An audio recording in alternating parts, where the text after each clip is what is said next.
Good evening. It's Friday the 19th of September and here's what's making news around the world on World News Tonight. Immigration alert. US cancels Indian executives' visas amidst ongoing fentanyl investigations. Conflict update. Gaza suffers widespread telecom blackout as Israeli tanks advance. Sports memorabilia. Collector helps a New Jersey man sell a rare baseball card collection worth millions.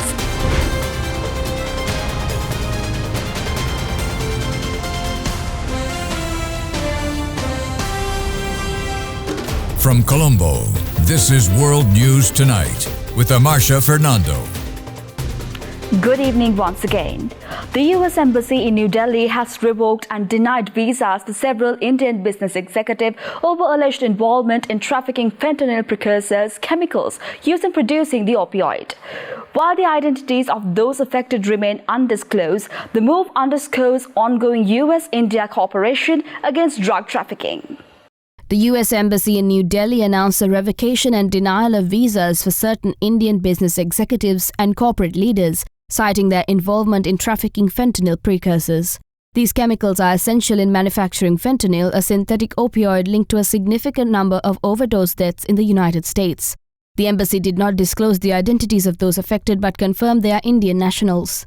This development occurs against a backdrop of strained U.S.-India relations marked by trade disagreements, including U.S. tariffs on Indian imports. Despite these tensions, the U.S. acknowledged the Indian government's cooperation in combating drug trafficking. President Trump recently included India in a list of 23 countries identified as major drug producers or transit points, though he clarified that inclusion does not necessarily reflect on a country's anti-drug efforts. Fentanyl has been a significant contributor to the opioid overdose crisis in the United States, with synthetic opioids like fentanyl causing a substantial number of deaths annually. The U.S. government's actions, including visa revocations, are part of broader efforts to curb the flow of fentanyl and its precursors into the country. The situation underscores the complex challenges in international drug control and the need for continued cooperation between nations. The Taliban has imposed a sweeping ban on university education in Afghanistan, targeting books authored by women and subjects like human rights and sexual harassment. The latest decree further restricts women's access to education, intensifying concerns over gender-based discrimination and the erosion of academic freedoms. In late August 2025, the Taliban's Minister of Higher Education issued a directive removing 680 books from university curricula, including 140 authored by women. Titles such as Safety in the Chemical Laboratory were deemed as anti-Sharia and Taliban policies. Additionally, 18 university subjects including gender and development and women's sociology were banned for conflicting with the Taliban's interpretation of Islamic law. The banned list also includes 310 books by Iranian authors or publishers, reflecting the Taliban's efforts to prevent the infiltration of foreign ideologies. This move has raised concerns among Afghan academics who argue that such restrictions isolate Afghan universities from global academic discourse and hinder the development of critical thinking skills. Since the Taliban's return to power in 2021, over 1.4 million girls have been deprived of their right to education. The latest decree exacerbates this crisis, further limiting educational opportunities for women and girls. International organizations, including the United Nations, have condemned these actions as violations of human rights and called for the immediate reversal of such policies. South Korean Foreign Minister Cho Hyun announced efforts to resolve U.S. visa issues affecting Korean workers before proceeding with a $350 billion investment package tied to a bilateral trade agreement. This follows a recent immigration raid at the Hyundai motor battery plant in Georgia. Following a U.S. immigration raid at a Hyundai motor battery plant in Georgia, which led to the arrest and repatriation of hundreds of South Korean workers, the South Korean government is addressing visa-related issues before advancing a $350 billion investment package. Companies have requested a new visa category to facilitate skilled Korean labor for setting up factories and training U.S. workers. While visa policy isn't a precondition for the planned investment, resolving these issues is a priority. Minister Cho also discussed South Korea's interest in cultural cooperation with China during his recent visit to Beijing. This comes amid ongoing Chinese restrictions on Korean entertainment content, such as K-pop, as a response to the US-led THAAD missile defense system deployed in South Korea. Cho expects Chinese President Xi Jinping to attend the APEC summit hosted by South Korea in October, providing an opportunity to address these issues. South Korea is preparing to host the APEC economic leaders meeting in Gyeongju in late October. The summit aims to promote sustainable economic growth and cooperation among Asia-Pacific economies. Minister Cho's discussions with Chinese officials underscore South Korea's commitment to fostering regional collaboration, particularly in cultural exchanges. A 71-year-old pilot has died after his light aircraft crashed in Woodlawn National Park near Batemans Bay, New South Wales. The Cirrus SR-20 departing from Bankstown Airport went missing yesterday and was found in dense bushland. The Australian Transport Safety Bureau is investigating the incident. Barely visible among the vast bushland of the Budawang National Park, the crash site of a light aircraft scattered on the side of a ridge. An engine, the cockpit and tail wrapped around trees. The pilot, 71-year-old Arthur Chan, this afternoon confirmed deceased. Reaching the remote site has been challenging for crews who found the wreckage late yesterday afternoon by helicopter. Police and 4 investigators from the ATSB gearing up to hike in and potentially camp out. They'll make an assessment later on today as to what they can get from the site today and then how long they're likely to be at that site for the next couple of days. Arthur took off from Bankstown around 11 yesterday morning on a navigational exercise, cruising towards Mallacoota on the Victorian border around 9,000 feet. The plane flies over the airport's runway before turning back towards Sydney. Over the next hour, the pilot drops 7,000 feet before crashing in thick terrain around 30 kilometres northeast of Batemans Bay. We do have a flight plan that was filed. What we'll be looking at is that filed flight plan versus what was actually flown on the day, and was there any changes there and what may have led to those changes. The Cirrus SR-20 has a flight time of around 5.5 hours. Investigators looking at factors including inclement weather, if Arthur was supposed to land at Mallacoota Airport, and if he ran out of fuel. Let's go in for a short commercial break. More world news coming right after this.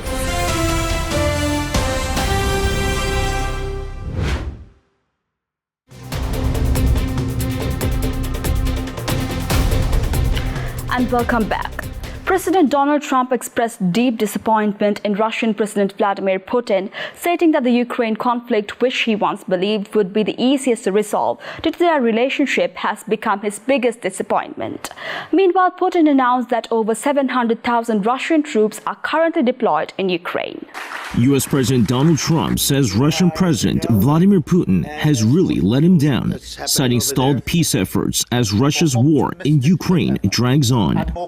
Speaking to reporters, Trump said he once thought the conflict would be the easiest to resolve because of his personal relationship with Putin.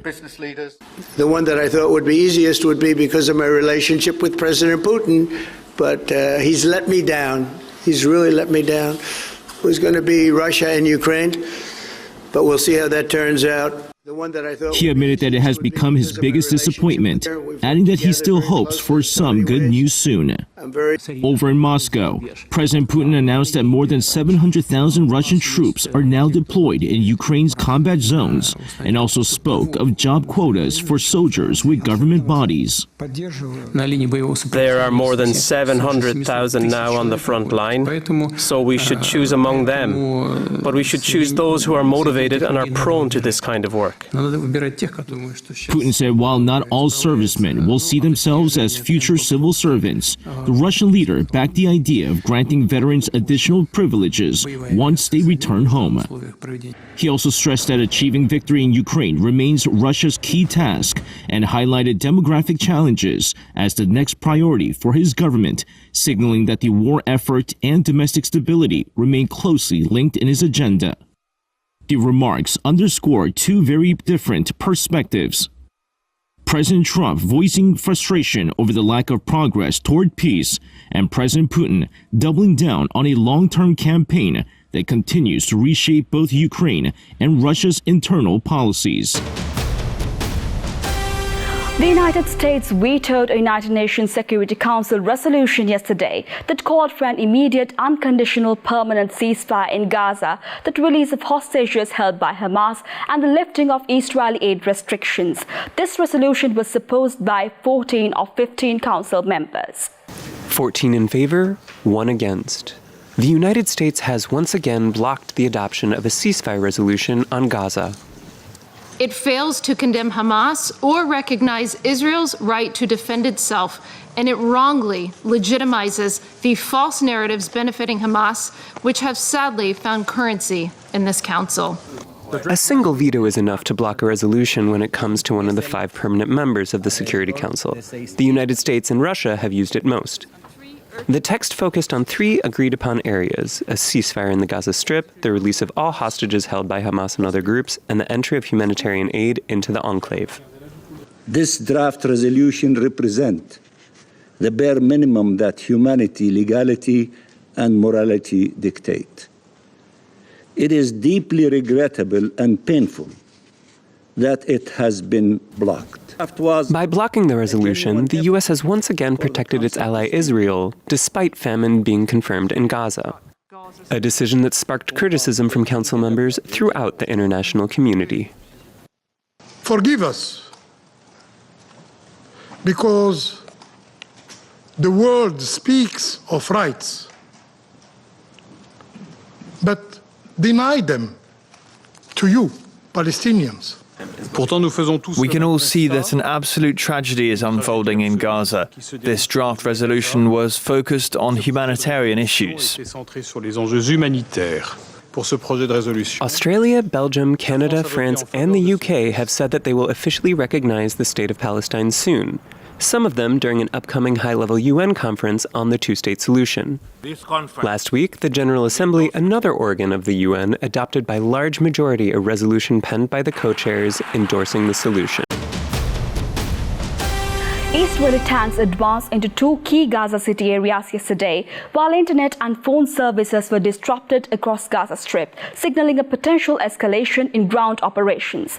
The Palestinian Health Ministry reported at least 85 deaths in the past 24 hours, mostly in Gaza City.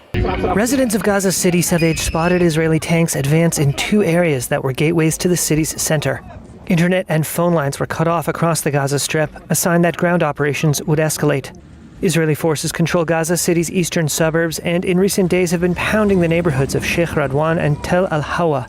From there, they would be positioned to advance on central and western areas where most of the population is sheltering.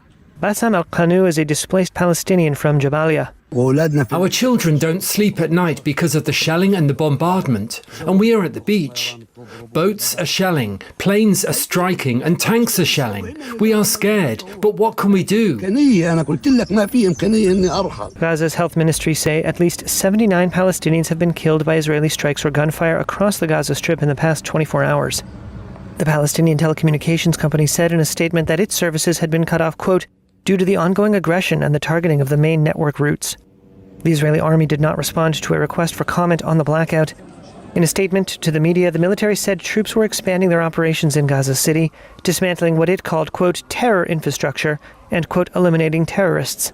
Israel says it wants to smash the Palestinian militant group Hamas in its strongholds and free hostages still being held in Gaza.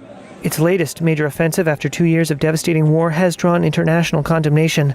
Hundreds of thousands of Palestinians have fled Gaza City since Israel announced on August 10th it intended to take control. But a greater number are staying put, either in battered homes among the ruins or in makeshift tent encampments. I'm not getting out of here, and we're not leaving. We're not getting out. Where do I go? I wish I could leave to save my children. Wherever the Israelis say, go to the south. I wish I could leave. But I don't have money to leave. I don't have the ability to leave. Hundreds of thousands of protesters took the streets yesterday across France against proposed austerity measures. Unions demanded higher taxes on the wealthy, increased public spending, and the repeal of pension reforms. Strikes disrupted schools and train services, while authorities deployed 80,000 police, making over 180 arrests. Hundreds of thousands of protesters rallied across France, voicing strong opposition to the government's proposed austerity measures. Demonstrations occurred in major cities, including Paris, Marseille, and Lyon, with participants chanting slogans and holding placards demanding a more equitable distribution of wealth and protection of public services. French unions called for higher taxes on the wealthy, increased public spending, and the repeal of recent pension reforms. Teachers, hospital staff, train drivers, and other public sector workers actively participated, arguing that the measures unfairly target ordinary citizens while favoring the country's wealthiest, sparking nationwide outrage. Strikes and protests disrupted schools, metro lines, and train services, causing widespread inconvenience. Authorities deployed around 80,000 police and gendarmes to maintain order, using barriers and, in some instances, tear gas. Over 180 people were arrested during demonstrations, highlighting tensions between citizens and the government over economic policies. Time for a short commercial break now. We'll be right back with more world news.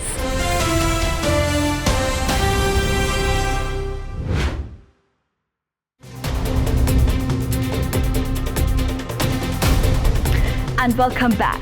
A New Jersey man, Barry Telesnick, who began collecting baseball cards at the age of 4, is selling his multi-million-dollar collection with help from sports memorabilia legend Brandon Steiner. The 4 million card collection includes rare Babe Ruth cards and complete top sets, with sales proceeds shared between Telesnick and Steiner. There's all the perfect game pictures here. There is no rhyme or reason, and everything's a one of one or something unique and different, which I think is what collecting's all about. That is a real Joe DiMaggio jersey. When it comes to Brandon Steiner, sports memorabilia has never been a casual hobby. There's all the grass from Ohio State, from the actual field. From securing over 40 million autographed collectibles to the 2009 partnership with the New York Yankees to sell everything, seats, signs, lockers, even foul poles, before demolition of the original Yankee Stadium in 2010. I was always a saver. This guy is a legend among collectors of sports memorabilia. It was really hard doing the explaining. Somebody's going to sign a ball and somebody's going to buy that. Like, people don't realize, like, that was a very common question early in my career. Somebody who, first of all, cherishes a player, a moment, a team. You have to cherish it. Almost like a religion. It starts there. That's exactly how it was for Barry Telesnick. He's been a collector for decades. My whole life, since I'm about 4 years old. We didn't come from a family with a lot of money. My dad, may he rest in peace, worked at flea markets all over the state. He used to take me with him. I really got into the cards through the flea market. And then my sister, when I was maybe 6 years old, she handed me a box of 73 Topps cards. I still have those cards today. He's collected more than 4 million baseball trading cards, including every top set since 1948. I became, I guess, obsessed with card collecting. Today, Steiner says Barry's entire collection could be worth a whopping $7 million. I bought this maybe 40 years ago. It's a 2-page handwritten letter from Ty Cobb. What makes it interesting is it's not a family letter, it's a letter to a kid at a baseball camp. And in partnership with Brandon Steiner, Barry says he is ready to part with all of it. We started running out of room in my house for this stuff. Does he want to make money? Of course. Here it is right here. It's got Ruth, Gehrig, Wagner, Cy Young. I've never seen a 48 top set. The fact how he got this is unbelievable. But he also hopes someone else will cherish the cards like he has, and maybe remember what it felt like to be a kid at a flea market hunting for little treasures. It's always good to have a hobby. You got to get your mind clear sometimes. And for me, this was always my outlet. So I just enjoyed it. In Brunswick, Maine, Curtis Memorial Library offers a unique library of things, allowing patrons to borrow over 1,500 non-book items with just a library card. This initiative promotes community sharing and sustainability, providing access to tools, equipment, and resources beyond traditional library offerings. From the minute the doors open, people are streaming into the Curtis Memorial Library in Brunswick, Maine. They come to check out games, puzzles, and of course, books. But check out what else is here. Librarian Hazel Onsrud is the mastermind behind what's called the Library of Things. More than 1,500 items, mostly donated, some worth hundreds of dollars. For locals, all you need is a library card to check them out for free. Being in Maine, that includes this giant lobster pot. Needs for things that people use once in a while, she says it's also about cutting down on waste. Our nut wizards. That's this thing that lets you pick up acorns scattered in your yard. Claire Schreiber is a regular, often checking out the yogurt making machine or backyard games for parties. Why? Growing up, I had a huge family. I moved away. Over the past year, folks have checked out more than 3,700 items. We realized, wow, folks need access to these items. And it ends up you can't really rent an acorn cracker, and you can't really rent a mushroom inoculation kit. So guess what? We lend them. And a whole lot more. And with that, we come to the end of today's edition of World News Tonight. With the hopes of seeing you again, I'm Marsha Fernando, and we leave you tonight with the visuals of Carolina Herrera's latest collection, Dazzling Madrid. Also, don't forget to send us your feedback through email at feedback.ad24english@derana.lk or via WhatsApp at 076-805-7933. Jenna Newman will be joining you next with the Nightly Business Report. Thank you for watching and have a great weekend.